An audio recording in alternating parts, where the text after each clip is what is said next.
Reparar es reconstruir la verdad. Es hacer memoria del conflicto. Reparar es que las víctimas seamos dignificadas.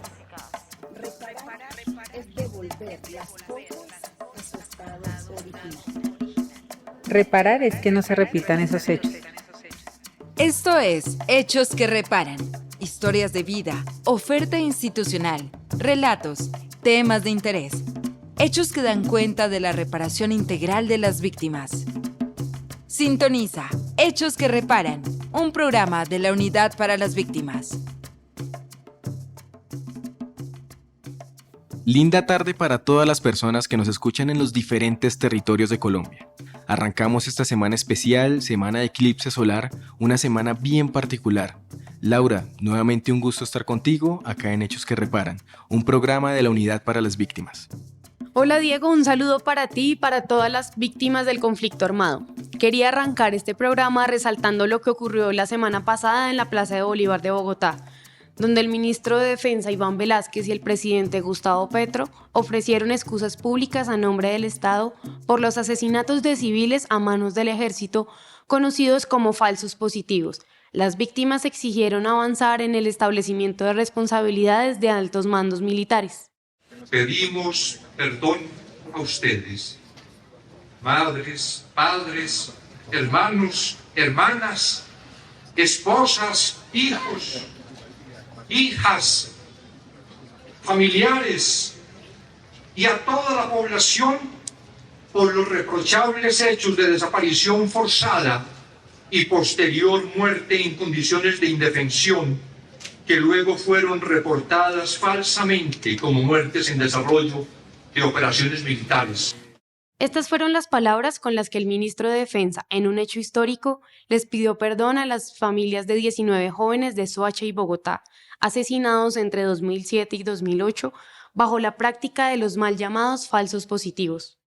Muy importante este reconocimiento, Laura. Un paso más para la verdad y la justicia. Así es, Diego. Y ya para entrar en materia, quisiéramos contarles que hoy hablaremos de ese momento en el que las víctimas del conflicto armado reciben la indemnización administrativa y cómo la Unidad para las Víctimas les acompaña para hacer una inversión adecuada de los recursos. Claro que sí, Laura. También tendremos historias desde el Putumayo y Bogotá, historias de liderazgo y organización colectiva en donde las víctimas son las protagonistas.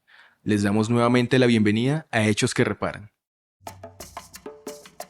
Hechos que Reparan. En estos momentos, la Unidad para las Víctimas está impulsando una reforma a la Ley de Víctimas y Restitución de Tierras. Acá en el dato les contamos en qué consiste dicha reforma. Bienvenidas y bienvenidos nuevamente al dato. La Ley 1448 de 2011 marcó un hito en Colombia y permitió dar pasos importantes para el reconocimiento de los derechos de las víctimas del conflicto armado. Sin embargo, esta ley fue pensada para un universo de víctimas mucho menor al que existe actualmente y su implementación no ha cumplido a cabalidad con los objetivos allí establecidos, razón por la que este gobierno asumió el compromiso de liderar una actualización para mejorar su efectividad y así responder a la situación actual de las víctimas del conflicto armado en el país. Hoy en el dato hablaremos sobre cómo fue este amplio proceso de participación de cara a la construcción de este proyecto de reforma. Para este proceso se habilitó un instrumento de recolección de información en el que se recibieron más de 1.400 propuestas. Asimismo, se propiciaron diferentes eventos como foros, mesas de discusión y espacios de diálogo en el Caribe, en el Pacífico, en Chocó, Meta, Caquetá, Putumayo, entre otros territorios del país en el que participaron las mesas de participación de víctimas, organizaciones sociales, sujetos de reparación colectiva, víctimas organizadas y no organizadas, organizaciones de integrantes de la fuerza pública de víctimas del conflicto armado, víctimas en el exterior, víctimas y organizaciones de pueblos étnicos y enfoques diferenciales. A la discusión también se sumaron congresistas, representantes de la Comisión de Seguimiento a la Política de Víctimas, organismos de control, representantes de las entidades del orden nacional y territorial y organismos de cooperación internacional. En total se hicieron 32 de estos espacios, en los que participaron más de 1.700 personas. Todo este proceso se hizo con el fin de asegurar que el proyecto reflejara la voz de las víctimas del conflicto armado y así avanzar significativamente en la atención y reparación integral. Nos vemos más adelante en el dato. Unidad para las Víctimas. Una historia, una vida, historia de vida. En este programa nos acompañan historias de mujeres y hombres que con su liderazgo buscan sortear las heridas de la guerra. En la historia de vida de hoy traeremos a Janet Celis, quien con su emprendimiento agroecológico Frutiorgania, ubicado en la terraza de su casa en un barrio de la localidad de Kennedy en Bogotá, busca recobrar la importancia de la siembra.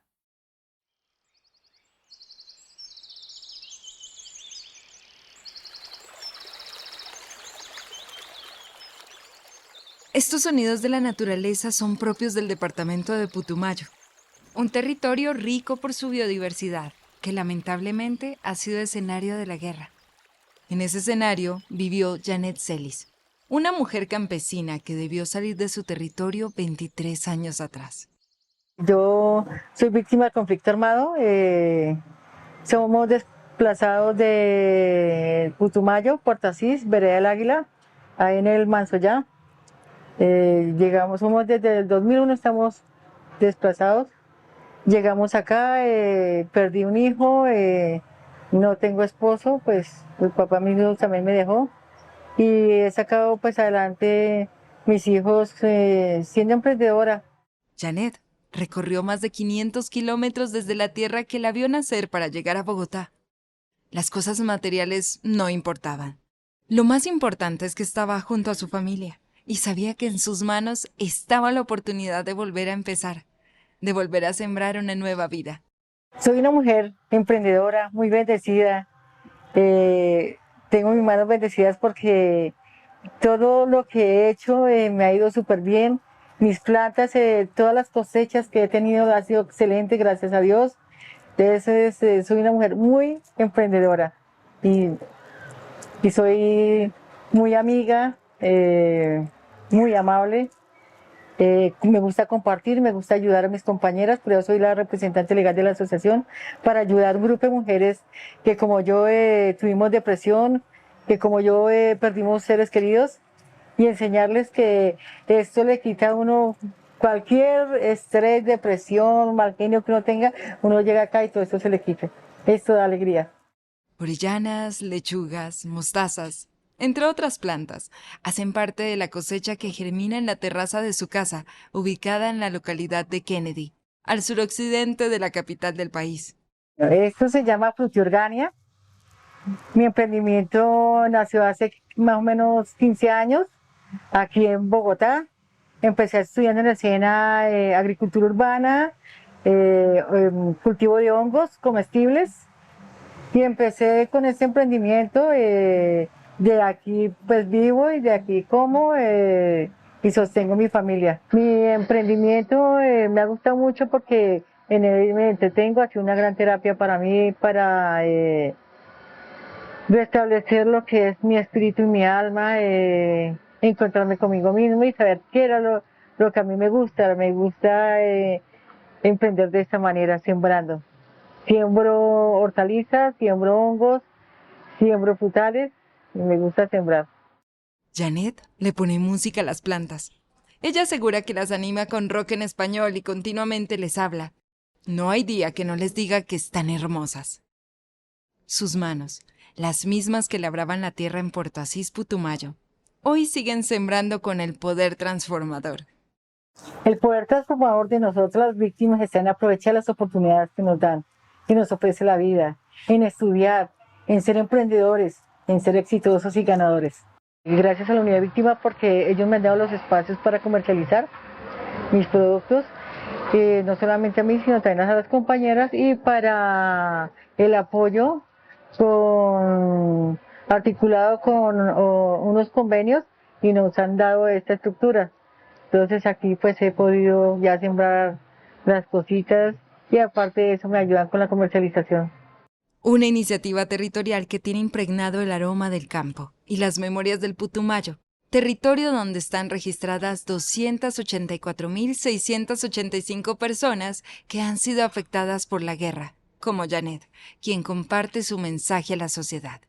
Definitivamente hay que hacer lo que le gusta, que cada uno se examine qué es lo que le gusta hacer y lo que le gusta hacer hágalo y hágalo con mucho amor y dedíquele tiempo, estudie, salga adelante, que hay otro mundo espectacular, que no nos dejemos en esa oscuridad y en ese abismo que es la depresión y la tristeza y el miedo, que quitemos todos los paradigmas, que salgamos adelante, que nosotras como mujeres y como víctimas del conflicto armado se puede, todo lo podemos, querer es poder. Hechos que reparan. Contacto en palabras sencillas. Gracias por seguir en sintonía en Hechos que Reparan, el espacio de las víctimas en la radio colombiana. Como lo indicamos al principio, hoy hablaremos de la inversión adecuada de los recursos. Para ello, entablamos una conversación con Alejandro Serrano de la Unidad para las Víctimas. Bienvenido, Alejandro, a Hechos que Reparan. Hola, buena tarde. Un saludo para las personas que nos escuchan en este momento en radio. Es un placer estar en el programa Hechos que Reparan. Me quiero presentar, mi nombre es Alejandro Serrano. En este momento hago parte del equipo de inversión adecuada de los recursos de la Unidad para las Víctimas. Alejandro, arranquemos por aclarar qué se entiende por una inversión adecuada de recursos. Nosotros en la ley 1448, que tiene que ver con todo el ejercicio de atención a población víctima, puntualmente el artículo 134, para que ustedes lo tengan muy en cuenta, le pide a la Unidad para las Víctimas que implemente una estrategia que busca orientar a las personas que reciben precisamente la indemnización administrativa, todo un ejercicio de orientación para la inversión de este recurso. Entonces la ley que nos pide que pensemos en 4 líneas puntuales. La primera línea habla más de la formación técnica que va dirigida a la población víctima o a sus hijos, buscando que hagan un ejercicio de inclusión o que continúen con todo el tema de su formación, sea técnica, sea tecnológica o sea profesional. La segunda habla de la creación o el fortalecimiento de empresas productivas. Acá hablamos de emprendimientos. La tercera tiene que ver con más que la gente pueda adquirir, pueda acceder a la compra o el mejoramiento de su vivienda, ya sea un inmueble nuevo o usado. Y la última, que pueda adquirir inmuebles rurales. Y acá estamos hablando un poco más de acceso a la agricultura. Alejandro, ¿hay un acompañamiento por fuera de estas 4 líneas que nos mencionas? La ley nos limita a que lo hagamos en las 4 líneas, sin embargo hemos identificado que por las necesidades propias de la población hay otras prioridades a la hora de invertir los recursos. La gente nos dice muchas veces, chévere poder recibir la plata, pero no me interesa ninguna de las 4 líneas porque mi prioridad es salud. ¿Qué intentamos? Llevar a la Secretaría de Salud, llevar a las gobernaciones, llevar a las entidades que tienen oferta en salud.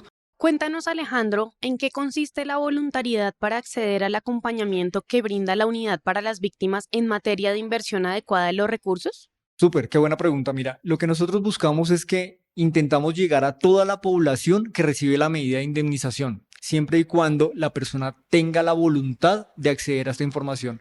Nosotros, la ley nos pide que sea un ejercicio voluntario y para nosotros es claro que cada persona utiliza los recursos según sus necesidades. Sin embargo, nosotros como unidad, como Estado, buscamos orientar a todas las personas que reciben la medida y de la mano a quienes quieran de manera voluntaria recibir nuestra orientación o asesoría.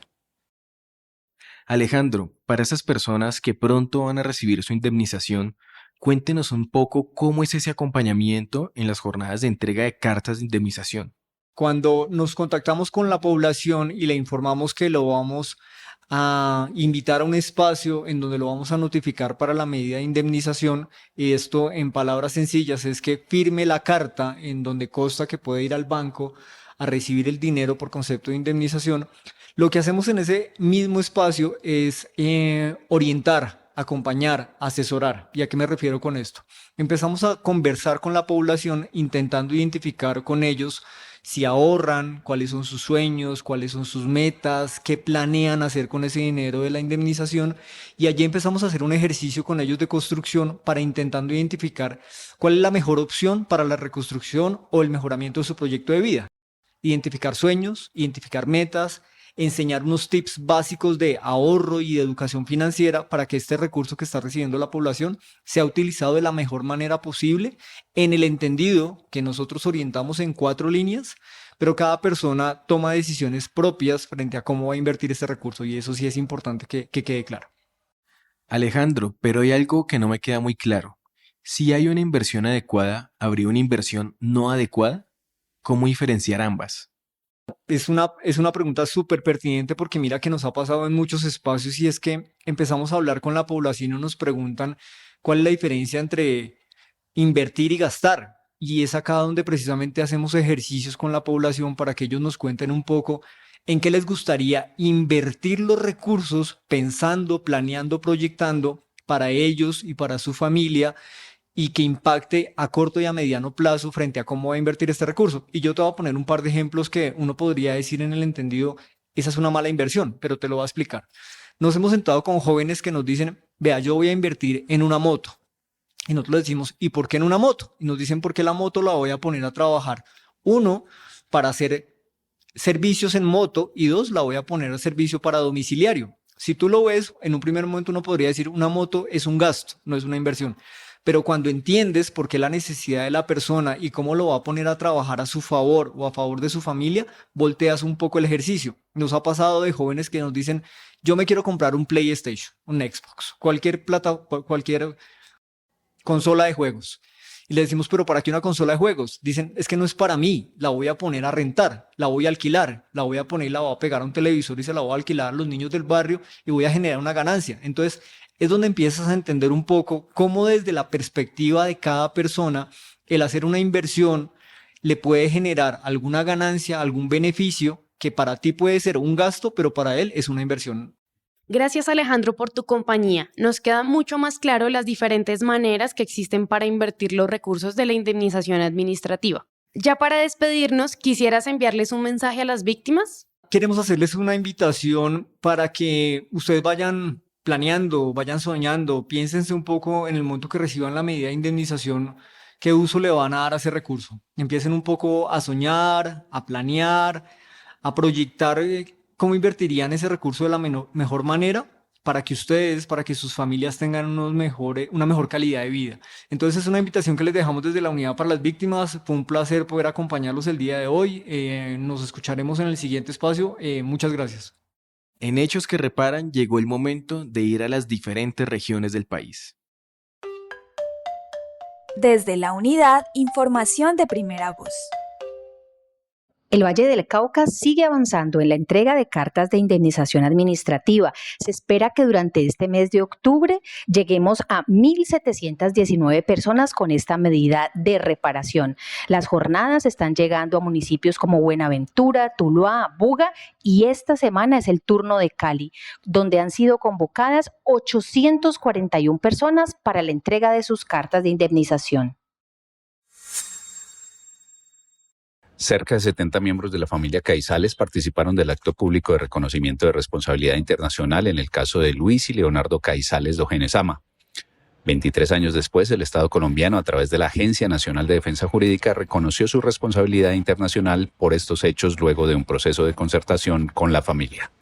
Este acto se enmarcó en la medida de satisfacción incluida en el Acuerdo de Solución Amistosa suscrito el 21 de diciembre del año 2022 y la Unidad para las Víctimas prestó su acompañamiento para la materialización de esta medida. Se realizó en Mocoa, Putumayo, la elección de la Mesa Departamental de Víctimas, la cual quedó conformada por 26 integrantes. La Organización Defensora de los Derechos de las Víctimas, Campaña Colombia contra Minas, hará parte de la mesa. La representante tendrá voz, más no voto dentro del equipo. Durante septiembre y lo que va de octubre, la Unidad para la Reparación a las Víctimas indemnizó a 3.247 personas afectadas por el conflicto armado en casi un centenar de municipios antioqueños por casi 60.000 millones de pesos, como medida de su reparación individual. La jornada más grande se cumplió el pasado viernes en Medellín, con más de 1.000 víctimas reparadas. Antioquia es el departamento más beneficiado este año, con más de 16.000 víctimas indemnizadas, con cerca de 205.000 millones de pesos.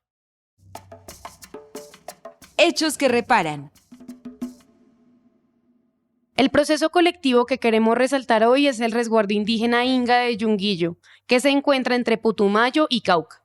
Menandro Garreta Chindoy, exgobernador del resguardo y actualmente profesor de educación física de la institución educativa Aborígenes de Colombia, nos cuenta cómo fue la época más dura en la que él vivió el conflicto armado en ese resguardo, a inicios del 2000.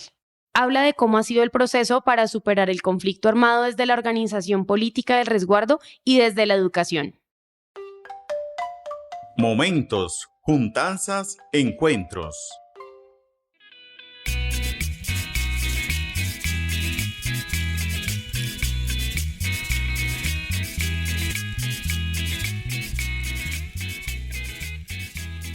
Menandro Garreta Chindoy es exgobernador del resguardo indígena Inga de Yunguillo, ubicado entre los departamentos de Putumayo y Cauca. Actualmente es docente de educación física en la institución educativa Aborígenes de Colombia, la cual queda en el resguardo. A inicios de los 2000, este resguardo sufrió un fuerte recrudecimiento de la violencia. Así lo recuerda el exgobernador. Entonces, para ir al monte, teníamos como psicológicamente estábamos mal, ¿no? Me vaya a pasar algo. Sí, un poco como que se detuvo, pero pues los abuelos también tenían sus cositas, iban cuando lo podían hacer, entonces guardaban su remedio también para tener en el tiempo. Y pues no se podía hacerlo muy, digamos así, muy seguido también, porque pues todo era complicado, como eran de la misma comunidad. Ese fue el problema que hubo aquí, pues, ¿no?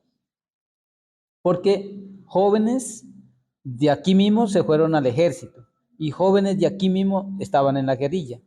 Entonces el uno se miraba, no, viene el ejército, ustedes están trayendo al ejército.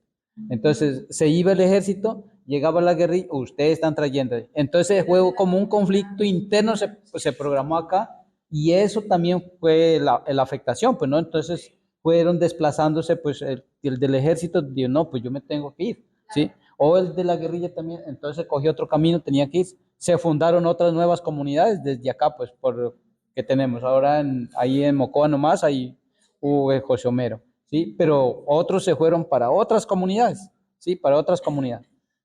Se ha ido como la comunidad repartiéndose y se han ido esparciendo también.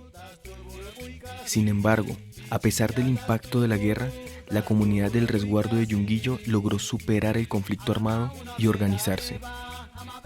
Tocó que afianzar nuestra parte organizativa, política, y detrás de ello pues la medicina también nos ha ayudado mucho.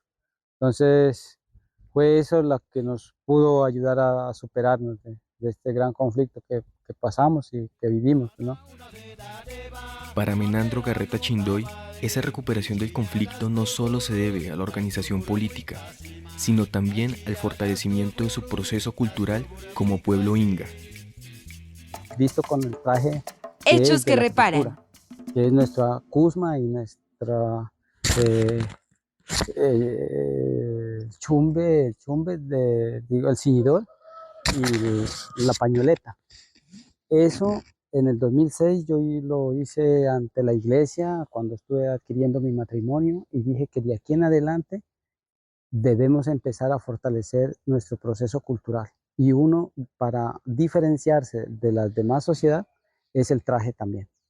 Entonces, desde ahí tuve la oportunidad de visitar a la comunidad de Yunguillo y aquí hemos seguido promoviendo eso. El uniforme lo adaptamos como uniforme ya, para que los niños vayan habitando, cogiendo ese hábito ya nuevamente. Y ahora ya no les da mucha pena, pues. Inicialmente, pues ellos estaban como esquivos y todo, no, que se me mojó, que tal cosa. No, pero ahora ya la gente y la gente que ya ha salido del colegio, o sea, como egresados, ellos también ya, sí, hacen parte de los procesos comunitarios, reuniones, mingas y todo, o capacitaciones, y entonces dentro del pacto de convivencia que tienen, han dicho que para esas reuniones y todo, debemos estar con el traje propio.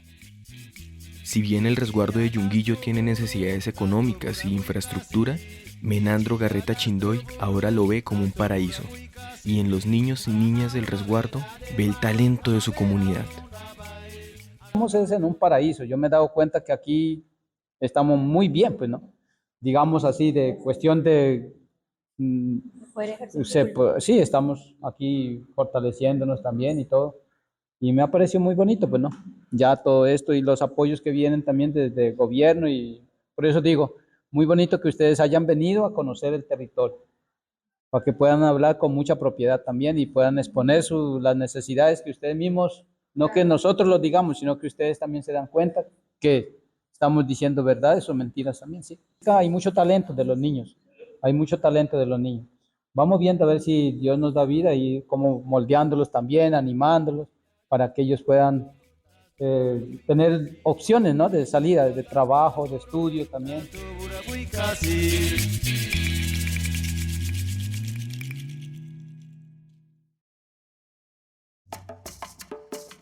Hechos que reparan.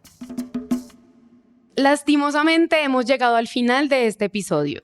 Ha sido un programa enriquecedor, con potentes historias y varias claridades, sobre todo en relación a cómo las víctimas pueden invertir su recurso de indemnización. No olviden estar en sintonía todos los martes a las 2:30 de la tarde en todas las frecuencias de la Radio Nacional de Colombia. Hechos que reparan, el espacio de las víctimas en la radio colombiana. Nos vemos de hoy en 8 días, una feliz y plácida tarde. Reparar es reconstruir la verdad. Es hacer memoria del conflicto. Reparar es que las víctimas seamos dignificadas. Es devolver las cosas a su estado original. Reparar es que no se repitan esos hechos. Esto es Hechos que reparan. Historias de vida, oferta institucional, relatos, temas de interés. Hechos que dan cuenta de la reparación integral de las víctimas. Sintoniza Hechos que reparan, un programa de la Unidad para las Víctimas.